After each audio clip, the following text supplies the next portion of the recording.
اعوذ باللہ من الشیطان الرجیم بسم اللہ الرحمن الرحیم۔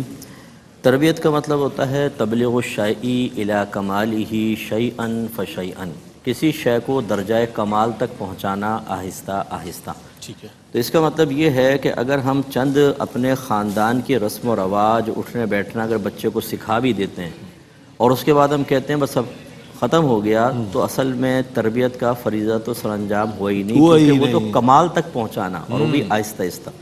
ہمارا بس کمال یہیں تک ہی ہوتا ہے، بعض وقت بیٹا زور سے چھینکتے نہیں ہیں، پاؤں مت ہلاؤ، برہنہ سر کھانا نہ کھاؤ، شور نہ مچاؤ، فلاں فلاں۔ یا کسی قاری صاحب سے ہم کہتے ہیں کہ جی آپ ایمان مفصل، ایمان مجمل، 6 کلمے، ناظرہ قرآن یا حفظ نماز سکھا دیں، بس اس کے بعد ختم۔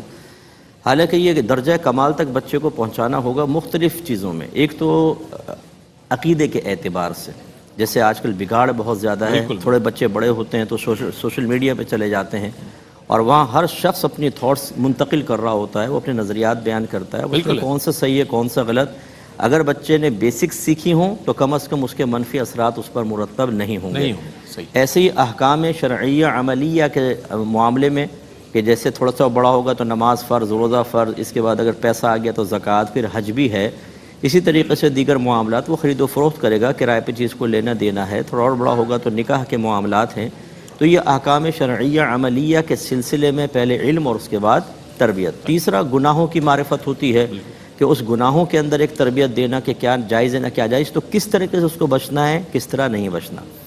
تربیت جو ہے ایک تو علم کے ساتھ ہوتی ہے، آپ نے اگر سے علم اور تربیت کو علیحدہ بیان فرمایا، وہ یقینی سی بات ہے کہ ہے تو علیحدہ، لیکن تربیت موقوف علم پر، کہ علم نہ ہو تو کس چیز کو پیمانہ بنا کر ہم تربیت کریں گے۔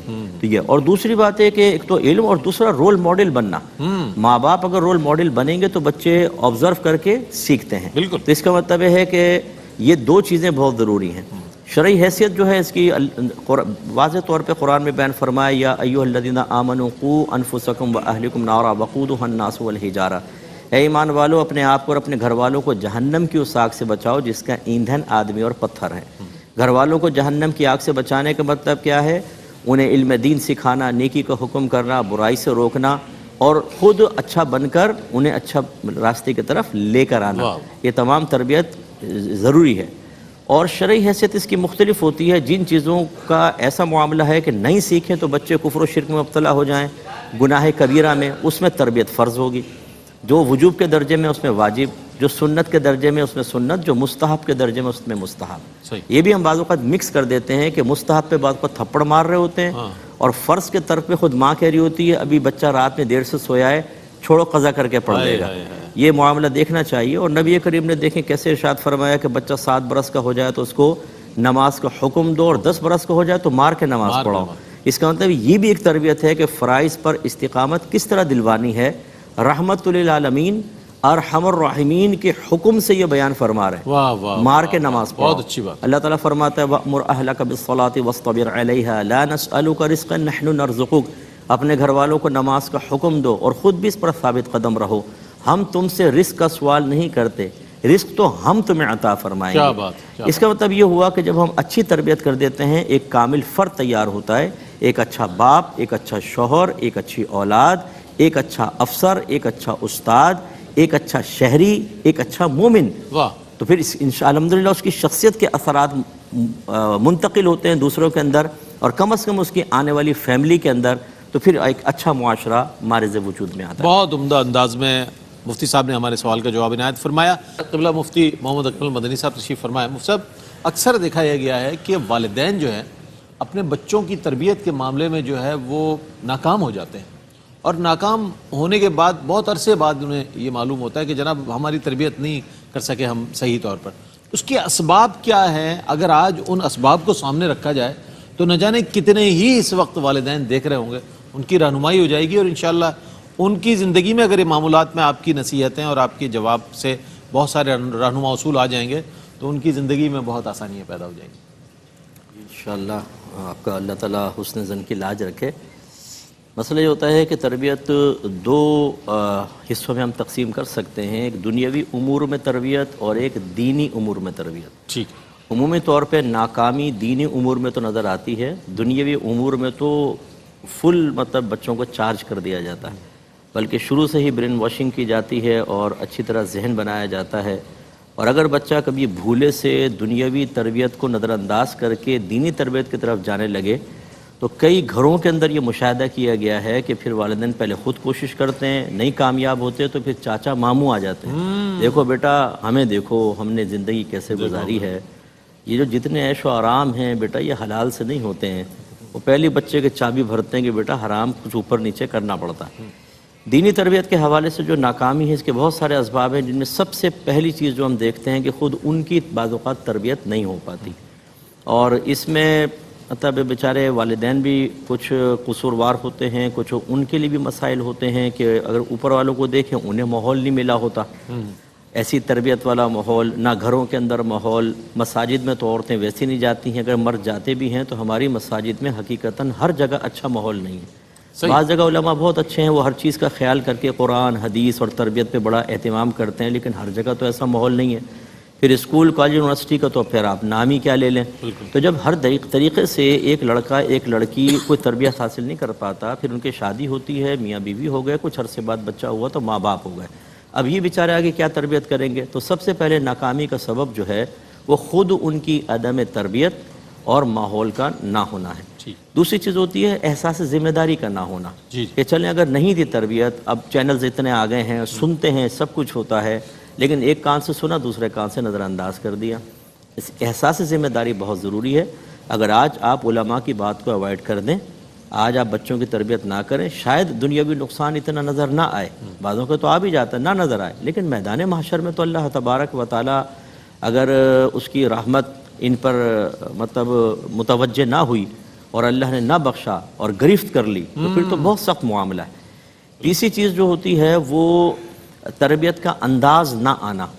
بعض اوقات چونکہ ہمیں ترجیحات کا نہیں پتہ ہوتا, درجہ بندی نہیں پتہ ہوتی, اعمال میں پہلے فرض ہیں, پھر واجب, پھر سنت موقدہ, پھر غیر موقدہ, پھر مستحب, اس کے بعد مباح ہوتا ہے. یہ جوازی صورتوں کے اندر, عدم جواز کے اندر حرام, مکروہ تحریمی, اصاعت, مکروہ تنزیہ, خلاف اولا, یہ یعنی جو اپر لیول والا ہے جس میں شریعت نے سختی کی ہے اس میں ماں باپ کو سختی کرنے کا حکم ہے.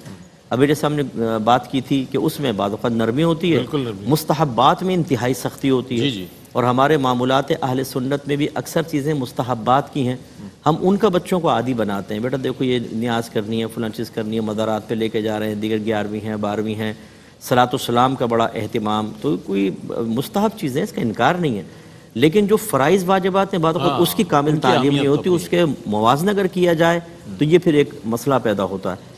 اور پھر اس کے بعد اگر بچہ, بعض اوقات میں نے دیکھا ہے کہ اگر باپ سے اٹیچ ہے نا تو وہ اس کا دفاع کرے گا, بیوی کہے گی نماز نہیں پڑھ رہا, ارے بھائی رہنے دو ابھی بچہ ہے, ابو ابو کر کے وہ چپٹ جائے گا. اچھا کبھی ابو حملہ آور ہوں گے تو وہ ماں کے دامن میں چلا جائے گا, امی کہے گی بھائی میرے بچے کو ایسا نہیں کرو, وہ بچہ چپٹ جاتا ہے نا تو ماں کہتی ہے کہ وہ ہو پتہ نہیں کون سی دولت مل گئی, ارے کل یہ بچہ آپ کو معاملہ خراب کرے گا. رئیس بھائی ابھی ایک بزرگ مجھے ملے, سفید داڑھی تھی ان کی بات نے ایک تو آنکھوں سے میرے آنسو نکل آئے یقین کریں, اور دوسرا لرزا دیا. انہوں نے کہا مفتی صاحب کوئی دن ایسا نہیں جاتا جس میں میرا بیٹا مجھے ذلیل نہ کرتا ہو. ماں بہن کی کہہ رہے ہیں گالیاں بکتا ہے مجھے, کہا میرے یہاں مار کے سر پھاڑ دیا تھا, اس سے میرے دل میرا ایک دم نرم ہو گیا, میری آنکھوں میں آنسو آ گئے. پھر انہوں نے ایک جملہ بولا, کہنے لگے مفتی صاحب میں انتظار کر رہا ہوں اللہ کی مار اس کو کب پڑے گی, اس میں دیر کیوں ہو رہی ہے مجھے سمجھ میں نہیں آ رہا, آپ مجھے سمجھائیں کہ والد کہہ رہا ہے اپنی اولاد, والد کہہ رہا ہے کہ اس کے اوپر اللہ کی مار کب پڑے گی. تو اب بہرحال میں تو ان کو نہیں کوریدا, میں نے وہ چاہے پہلے غم میں تھے, لیکن کیا اولاد کو اس اسٹیج تک پہنچانے میں کچھ ماں باپ کا قصور بھی ہے کہ نہیں, انہیں توجہ کرنی چاہیے. میں تمام ماں باپ سے عرض کرتا ہوں کہ آپ علماء سے رجوع کریں جو اچھے کام کرنے والے ہیں, اور ان سے پوچھیں کہ ہمیں بچے کو 1 سے لے کر 3 سال تک کیا تربیت دینی ہے, 3 سے 7 سال تک کون سی دینی ہے, 7 سے بلوغت تک, اور بلوغت کے بعد تربیت کا کیا انداز ہونا چاہیے, کیا چیز ہم پہ لازم ہے, کس چیز کی عدم تربیت کی بنا پہ نقصان ہوگا. باہر کے ملکوں سے یقین کریں لوگ روتے ہیں کہ بچے دہریہ بن رہے ہیں, ملحد بن رہے ہیں, لڑکیاں غیر مسلمین سے نکاح کر رہی ہیں, ماں باپ کے سینے پہ چڑھ کے گفتگو ہو رہی ہے, ان کو ان کی کمزوریوں کا احساس دلایا جا رہا ہے, اولڈ ہاؤسز میں چھوڑا جا رہا ہے. یہ وجہ کیا ہے, عدم تربیت کی بنا پر. ماں باپ کو بھی سوچنا چاہیے, ہمیں بھی سوچنا چاہیے. بڑی رہنما باتیں آپ نے ارشاد فرمائی. اچھا مفتی صاحب ایک چیز جو آج کے والدین کو بہت زیادہ درپیش ہے وہ یہ کہتے ہیں کہ جناب مہنگائی گرانی اتنی ہے کہ ہمیں محنت کرنی پڑتی ہے، ہمیں باہر وقت دینا پڑتا ہے، بچے گھر میں ہیں، جیسے تیسے دنیاوی تعلیم حاصل کر رہے ہیں، دین سے دوری بچوں کی یہ بھی تشویشناک ہے والدین کے لیے۔ پھر وہ یہ کہتے ہیں کہ اگر ہمیں انہیں جیسے سوشل میڈیا جو دین دے رہا ہے، یہ جو معلومات دے رہا ہے دینی حوالے سے، وہ بھی ایتھنٹک نہیں ہے، کوئی کہیں کی بات کر رہا ہے، کوئی کہیں کی گمراہی بھی پھیل رہی ہے۔ کیا فرمائے گا اس تشویشناک صورتحال میں والدین کیا کریں، ایسی وہ کیا لاہ عمل اختیار کریں؟ جی بالکل، دیکھیں ان کا عذر بھی ایک اہمیت رکھتا ہے۔ آج کل اتنے مالی لحاظ سے چیلنجز ہمارے سامنے ہیں کہ اگر اس میں وقت نہ دیا جائے تو بجلی کے بل ہی آپ دیکھ لیں، بالکل، پھر اس کے بعد کھانا پینا، بچوں کی فیسز، پھر میڈیسنس وغیرہ، گھر میں تقریباً ہماری جو ایکسرسائز وغیرہ نہیں ہے، فزیکلی ایکٹیویٹیز ختم ہو گئی ہیں، بالکل، تو اکثر بیماریاں بہت زیادہ ہیں، اور ہم ان تمام بیماریوں کو ایکسرسائز یا ڈائٹ کنٹرول کر کے نہیں بلکہ میڈیسن کے ذریعے سنبھالنے کی کوشش کرتے ہیں۔ تو تھبا کا تھبا جیسے گھر میں راشن آتا ہے نا، ایسی دوائیوں کا راشن بھی آ رہا ہے، بالکل آتی ہے۔ تو یقینی سی بات ہے۔ اچھا، پھر بڑے بوڑھے بھی ہوتے ہیں گھر کے اندر، ان کے اخراجات اپنے ہوتے ہیں، تو اس سے انکار تو نہیں کیا جا سکتا، لیکن کیا یہ ایک ایسی ریزن ہے کہ جس کو بنیاد بنا کر انسان اپنی کوتاہی کو جسٹیفائی کرے اور اس پر استقامت پذیر ہو جائے اور اس کی وجہ سے پھر آخرت میں گرفت نہ ہو؟ ایسا نہیں ہے۔ تو اللہ تعالیٰ ہر دور میں کچھ نہ کچھ متبادل ذرائع ایسے دیتا رہے گا جن کو اختیار کیا جا سکتا ہے۔ ہاں، میں شاید ہی کوئی ماں باپ ایسے ہوں جنہوں نے ناظرہ پورا خود پڑھایا ہو، بچے کو حفظ خود کروایا ہو، قاری صاحب سے ہی مدد لی جاتی ہے نا، نمازیں وہ سکھاتے ہیں، ایمان مفصل، مجمن، 6 کلمے وغیرہ۔ اسی طریقے سے آگے کے جو معاملات ہیں، تعلیم کے معاملات کے لیے دیگر مقامات دیکھے جائیں جو صحیح العقیدہ، اچھی تربیت کرنے والے معتدل مل جاتے ہیں۔ ہماری چونکہ ان سے زیادہ رابطے نہیں ہوتے، ہمارے موبائل کی کانٹیکٹ لسٹ میں شاید ہی کسی عالم کا نام ہو، پپو پان والا، ٹیٹا دودھ والا، البیلا جلیبی والا، یہ سارے کے سارے ہوں گے، چرسی موالی، سب کچھ ہوگا، لیکن عالم کا نام نہیں ہوگا، اور نہ عالم سے رابطہ۔ اگر نام بھی ہے تو پچھلے پورے سال میں دیکھ لیں کتنی کالیں کی ہیں۔ تو اس وجہ سے پھر جب ہم تلاش میں نکلتے ہیں تو ہم کہتے ہیں کہاں جائیں؟ بھئی ایسے تو نہیں ملے گا نہیں آپ کو، آپ کسی اجنبی شہر میں جائیں گے تو لازم بات ہے کہ وہاں فوری طور پہ تو آپ کو چیزیں نہیں ملے گی، آپ کو نکلنا پڑے گا، روابط بڑھانے پڑیں گے، پھر آپ کو سب پتہ ہوگا کون سی چیز کہاں ہے۔ تو یہاں روابط کیوں نہیں بڑھائے؟ اس لیے کہ اجنبیت محسوس ہوتی ہے، اور پھر فوراً بھئی کوئی ہے ہی نہیں، چھوڑ دو۔ اس میں نقصان کس کا ہے؟ سب سے بڑا آپ کا نقصان ہے۔ بعض اوقات ماں باپ ہمیں کال کرتے ہیں، مفتی صاحب ایسی اولاد کے بارے میں شریعت کیا کہتی ہے جو گالیاں بکے، ہمارے سینے پر چڑھ کے گفتگو کرے، بیوی کو پیچھے کر کے بیٹا میرے سینے پر چڑھ کے بات کرتا ہے، کیا کہتی ہے شریعت اس کے بارے میں؟ تو کبھی کبھی پھر دائرہ ادب میں رہ کے میں کہتا ہوں اگر آپ ناراض نہ ہو یہ بتائیے، اس سے پہلے کبھی آپ نے یہ نہیں پوچھا تھا کہ شریعت اپنے بچوں کی تربیت کے بارے میں کیا کہتی ہے؟